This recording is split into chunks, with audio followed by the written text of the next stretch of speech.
अऊज़ु बिल्लाहि मिनश्शैतानिर्रजीम बिस्मिल्लाहिर्रहमानिर्रहीम।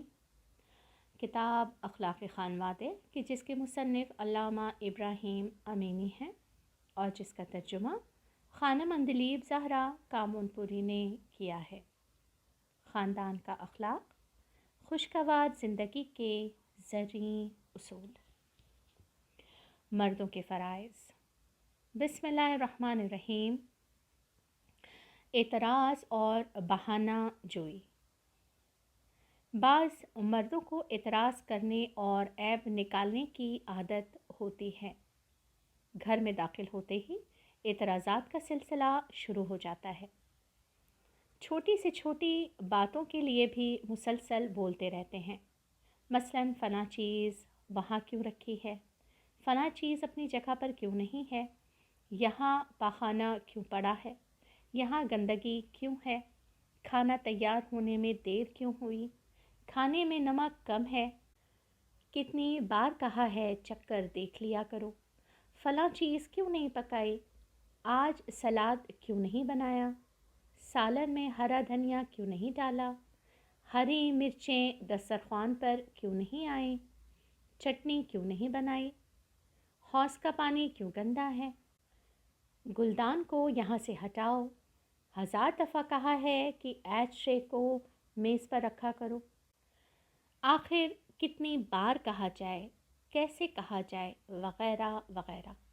और इस किस्म के सैकड़ों छोटे बड़े एतराज़ात करते रहते हैं।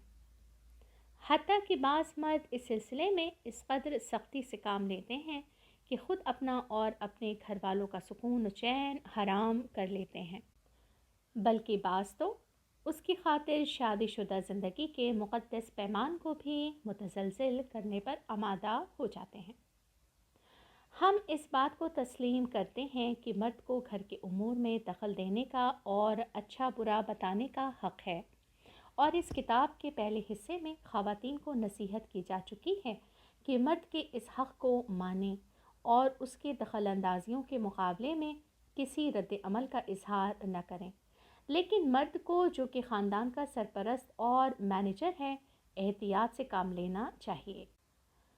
अगर घर के उमूर में दखल अंदाज़ी करना चाहता है तो उसे चाहिए कि आक़िलाना और सही तरीक़े इख्तियार करे ताकि उसकी बात मौसर साबित हो। चूँकि मर्द को इतनी फ़ुर्सत नहीं होती, इसलिए सलाह इसी में है कि उमूर ख़ानादारी का कुल इख्तियार अपनी बीवी के सुपुर्द कर दे, और इसी सिलसिले में उसके कुछ ख़ास नज़रियात हों तो सलाह व मशवरे के तौर पर, न कि ज़ोर ज़बरदस्ती और हुक्म के तौर पर, अपनी बीवी को बता दे और उससे कहे कि उसकी राय और नज़रिए का भी लिहाज रखे। बीवी को जब अपने शौहर के ज़ौक़ का इल्म हो जाए तो अगर वो अक़लमंद और मुदब्बिर है और घर और ज़िंदगी से दिलचस्पी रखती है तो उसे चाहिए कि कोशिश करे कि अपने शौहर की मर्ज़ी व खुशी का ख़याल करे। और अगर घर के बाज़ उमूर में शौहर की राय को मुनासिब न समझे तो नहायत नरमी व मुलायमत से और मुनासिब अल्फाज में अपने शौहर से उसका ज़िक्र कर दे।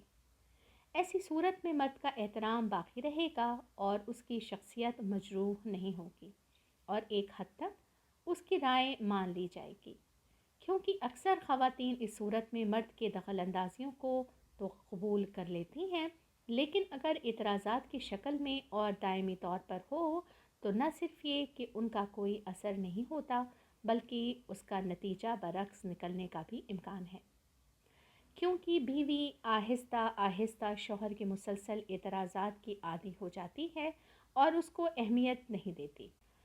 ऐसी सूरत में शौहर की शख्सियत उसकी नज़र में बेवक़्त हो जाती है और उसकी बातों पर तवज्जो नहीं देती।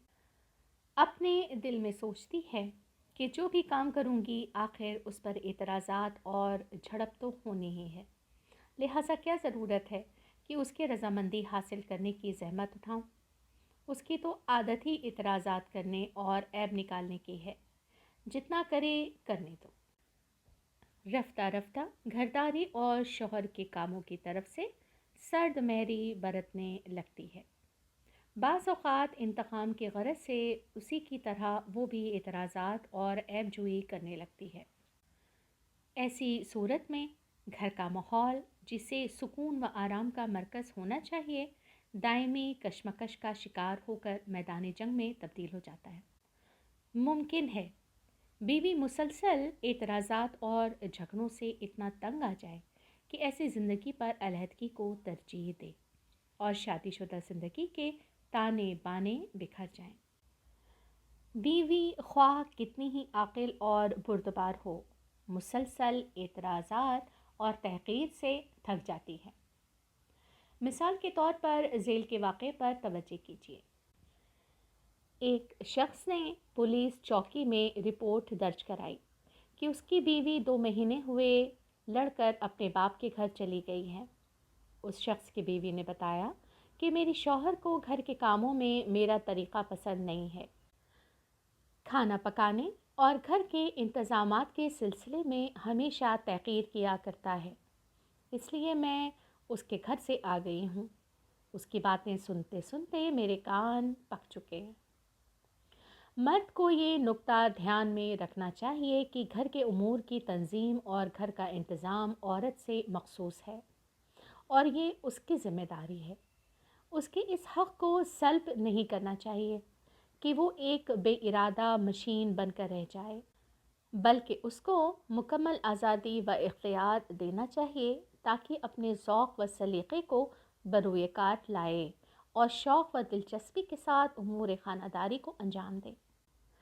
ये बात मसलहत से बईद है कि मर्द इस सिलसिले में सख्ती और हठधर्मी से काम लें और बहाना तराशियाँ करें, क्योंकि घर का सुकून व चैन और बाहमी मेल मोहब्बत तमाम चीज़ों पर मुक़द्दम है। बिस्मिल्लाहिर्रहमानिर्रहीम। तसल्ली और दिलजोई।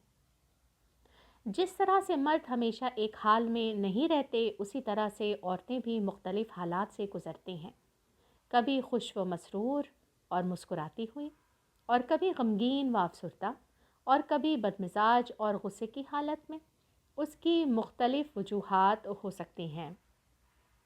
मसलन घर के दुश्वार कामों के सबब बहुत थक गई हो, बच्चों के शोर व हंगामों ने परेशान कर दिया हो, किसी जान पहचान वाले या हमसाए के ताने और तीर व नश्तर ने रंजीदा कर दिया हो, साथियों की गलत शान व शौकत और चमक और दमक से मुतासिर हो गई हों। जी हाँ, इस किस्म के गुनागू हालात पेश आ सकते हैं जिन्होंने इनकी रूह पर ऐसा असर डाला हो कि परेशानी की शिद्दत ने उन्हें बेहाल कर दिया हो और अपने दिल की भड़ास निकालने के लिए किसी बहाने की तलाश में हों।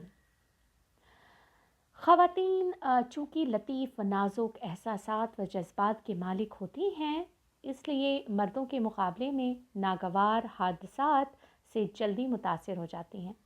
इसलिए दुश्वारियों को बर्दाश्त करने की उनमें ताब नहीं होती और फ़ौरन चिल्लाना चीखना शुरू कर देती हैं। ऐसे मौक़ों पर उन्हें किसी की तसल्ली और हमदर्दी की ज़रूरत होती है। नरमी और मुलायमियत से उनके आसाब को सुकून पहुंचाना चाहिए और इस काम के लिए शौहर से बेहतर और कोई नहीं हो सकता, क्योंकि वो इनका शरीक ज़िंदगी, गमख्वार और महरम तरीन इंसान है। ऐसे मौके पर शौहर को चाहिए कि अपनी बीवी की मदद करें और उसके पशमुर्दा आसाब को सुकून पहुंचाएं।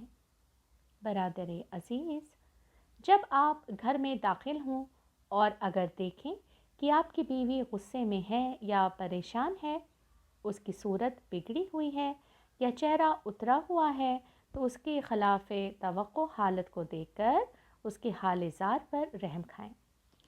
अगर नाराज़गी या परेशानी के सबब उसने आपको सलाम नहीं किया, तो आप सलाम कर लीजिए।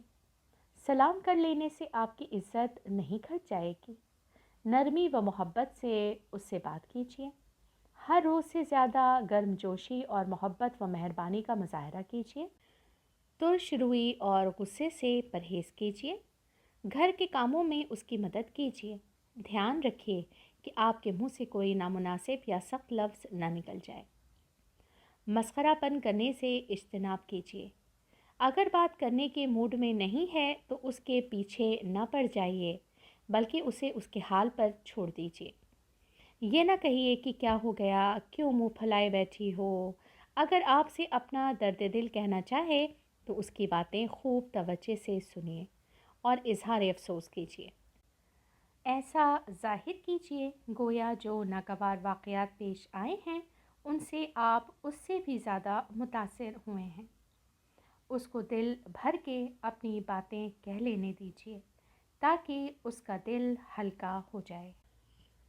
جب وہ پرسکون حالت میں آ جائے تو ایک مہربان سرپرست بلکہ ہمدرد شوہر کی مانند اس کی پریشانیوں کو رفع کرنے کے لیے عقل و تدبر سے کوشش کیجیے۔ اس کو تسلی و تشفی دیجیے اور صبر و بردباری سے کام لینے کے لیے ہمت دلائیے۔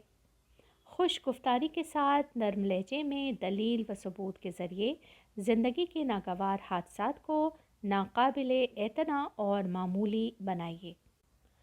حوادث زمانے کو برداشت کرنے کے لیے اس کی حوصلہ افزائی کیجیے اور قابل علاج مسائل میں اس کی مدد کرنے کا وعدہ کیجیے۔ اگر آپ نے ذرا صبر اور تحمل اور دانش مندی سے کام لیا تو بہت جلد پریشانی اور تشویش سے نجات مل جائے گی اور آپ کی زندگی پہلے کی مانند بلکہ اور بہتر طریقے سے معمول پر آ جائے گی۔ لیکن اگر آپ نے اس کے وقتی غصے اور تند مزاجی کے مقابلے میں بد اخلاقی اور بد مزاجی کا مظاہرہ کیا تو ممکن ہے لڑائی جھگڑے اور مار پیٹ کی نوبت آ جائے، بلکہ اس کا بھی امکان ہے کہ آپ میں سے کسی ایک یا دونوں کی ضد کے سبب طلاق و جدائی کی نوبت آ جائے۔ خدا حافظ، السلام علیکم اور بہت بہت التماس سے دعا۔